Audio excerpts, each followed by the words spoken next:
Doctor صاحب جادو کا حساب کیسے لگایا جائے کہ ہم پہ جادو ہے یا نہیں، اس کو پتہ لگانے کا کیا طریقہ ہے، اس حوالے سے ذرا رہنمائی کریں۔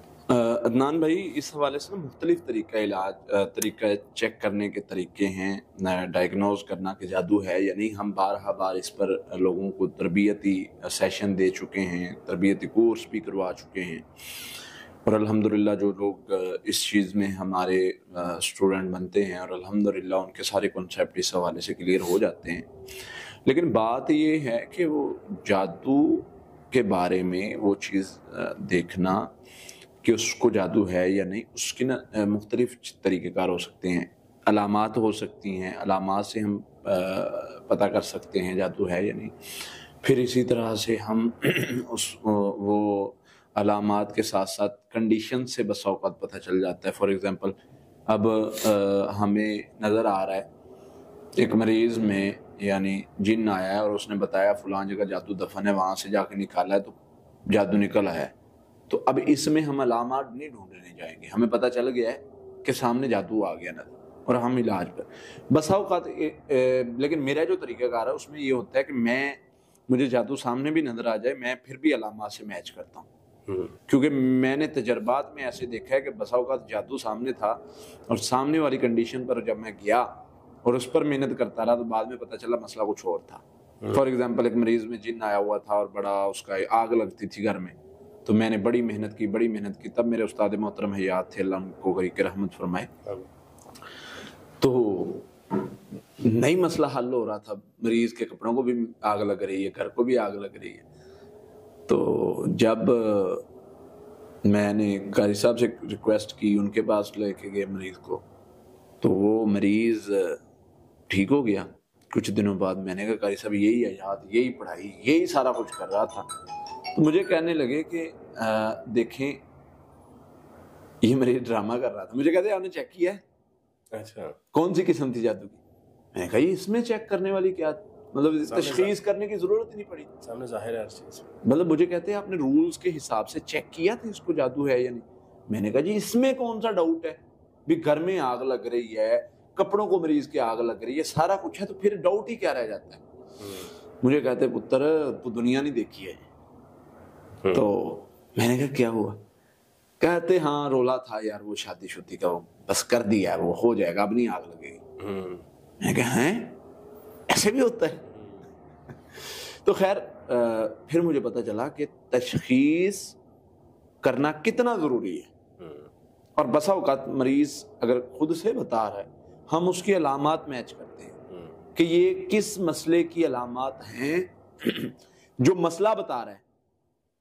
ابھی میرے سے نا لاہور کے ایک دوست ہیں، راکی ہیں جی، تو انہوں نے رابطہ کیا اور انہوں نے بتایا کہ جی یہ مسئلہ ہے اور اس کے لیے آپ بتائیں۔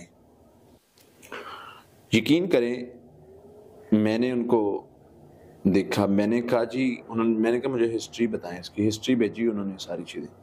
میں نے کہا جی ان کی علامات اور کیفیت میچ نہیں کر رہی۔ اچھا، فار ایگزامپل مریض علامات بتا رہا ہے پیٹ درد کی اور آ کے بتا رہا ہے میرا سر درد ہے، تو ڈاکٹر دیکھے گا کہ بھئی سر درد کی تو کوئی بھی سمٹم نہیں ہے علامات میں، ٹھیک ہے، وہ چیز ہم دیکھتے ہیں کہ جادو رکاوٹ والا بتا رہا ہے، لیکن جو علامات ہیں وہ مس شیطان کی ہیں، وہ علامات جو ہیں وہ بیماری والے جادو کی ہیں، تو کہاں پر غلطی ہے؟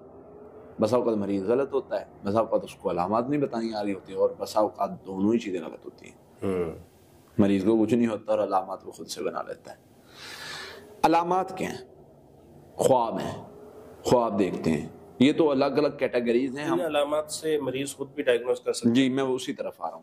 ہم جو چیک کرتے ہیں ہم تو کیٹیگریز میں جا کے، وہ تو معالج کا کام ہوگا۔ ہاں، مریض خود کو کیسے چیک کر؟ مریض خود کو ایسے چیک کر سکتا ہے کہ مریض ان علامات کو پہلے دیکھے گا کہ برے خواب تو نہیں آتے، خواب میں بیل، بھینس، اونٹ، سانپ، کتا، چھپکلی اس کو مار رہے ہیں اور بار بار یہ خواب آ رہے ہیں، ایک آدھ بار نہیں، بار بار ایک آدھ بار خواب آنا یہ جادو نہیں ہوتا، اس کو بار بار خواب آ رہے ہیں، اور بار بار خواب آنا اس چیز کی علامت ہے کہ اس پر جادو یا جنات کا کوئی اثر ہے۔ ٹھیک ہے۔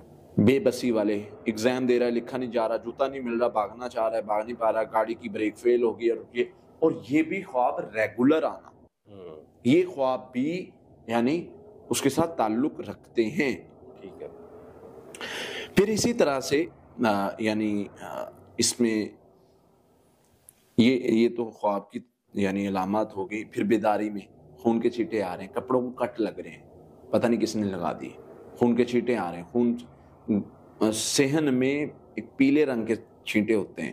میں ایک لاہور میں ایک ڈاکٹر تھے میرے دوست، ان کا علاج کر رہا تھا، سارا صحن بھر جاتا تھا اچھا پیلے رنگ کے چھینٹوں سے. اور پھر جب اس کا ہم نے کیا علاج کیا، دیکھا تو پھر پتہ چلا. تو یہ بیداری کی علامت ہے. گوشت ملنا گھر سے، سوئیوں والے پتلے ملنا، تعویذ ملنا جن پر کارٹون ٹائپ بنا ہوتا ہے انسانی شکل کا، اور اس پر نشان اور ساری چیزیں وہ ایرو لگے ہوتے ہیں. تو یہ ساری چیزیں ظاہر کرتی ہیں کہ جادو کا مسئلہ ہے. اس کا اگلا سٹیپ کیا ہوگا؟ اس کا اگلا سٹیپ یہ تو کنڈیشنز ہوگی. ہم مطلب اگر یہ معاملات ہیں، اس کو خواب ہیں تو ان کا اثر ظاہر کرنا اور صدقہ دینا ضروری ہے. ٹھیک ہے. تاکہ وہ شر ختم ہونا شروع ہو جائے. اور خود تعبیر نہیں کرنی، علامت سے سمجھ لینا ہے کہ کہیں نہ کوئی مسئلہ ہے میرے ساتھ. تعبیر کی خود نہیں کرنے جانا کہ سانپ دیکھ لیا جادو فلاں والا نہیں. سمپل. اچھا سولوشن کی طرف جانا. سولوشن کی طرف جانا. سولوشن کیا ہے؟ حفاظتی پڑھائی پڑھیں. ٹھیک ہے. دم سنیں، رقیہ دم سنیں، اور صدقہ دیں، استغفار کثرت سے کریں. یہ پڑھائی اور چیزیں یہ آپ کو جادو سے نکال لیتی ہیں. اور جادو کو ڈسکس نہ کریں، جادو کی طرف ہر پریشانی تکلیف کو منسوب نہ کریں، خوف کو اپنے اوپر سوار نہ کریں، اہم وسوسوں کے بدگمانیوں کے پیچھے نہ لگیں، ہر چیز سے بدشگونی نہ لیں. وہ تار پر الو آ کے بیٹھا تھا نا، وہ جادو کی وجہ سے آیا تھا. یہ سارے پوائنٹ علاج کے یہ علاج میں مکمل آپ کو سٹرکچر بتا رہا ہوں. یعنی ایک بندہ خود علاج کرے گا، ان سارے پوائنٹس کو کور کر لے، ان سارے پوائنٹس کو کور کر کے وہ پڑھائی یہ کرے گا، ہو جائے گا علاج. معالج کے پاس آنے کی ضرورت ہی نہیں انشاءاللہ. پھر اسی طرح بدشگونی نہ لے. بلی گزری تھی گھر میں سے، وہ ملا تھا، وہ چیز نظر آئی تھی، یہ بدشگونی ہے. پڑھائی کرنے کے بعد توکل کا لیول مضبوط ہو، میں نے توکل کر لیا، مجھے جادو جن کا اثر نہیں ہو سکتا، تقوی ہو. یہ چیزیں ہیں، اور اس میں صبر شکر ضروری ہے اپنے اندر لانا. تو انشاءاللہ اللہ کی رحمت سے یہ عمل کرے گا، اس پر جادو ہو ہی نہیں سکتا، اس کا اثر ختم ہو جائے گا انشاءاللہ. انشاءاللہ. بہت بہت شکریہ.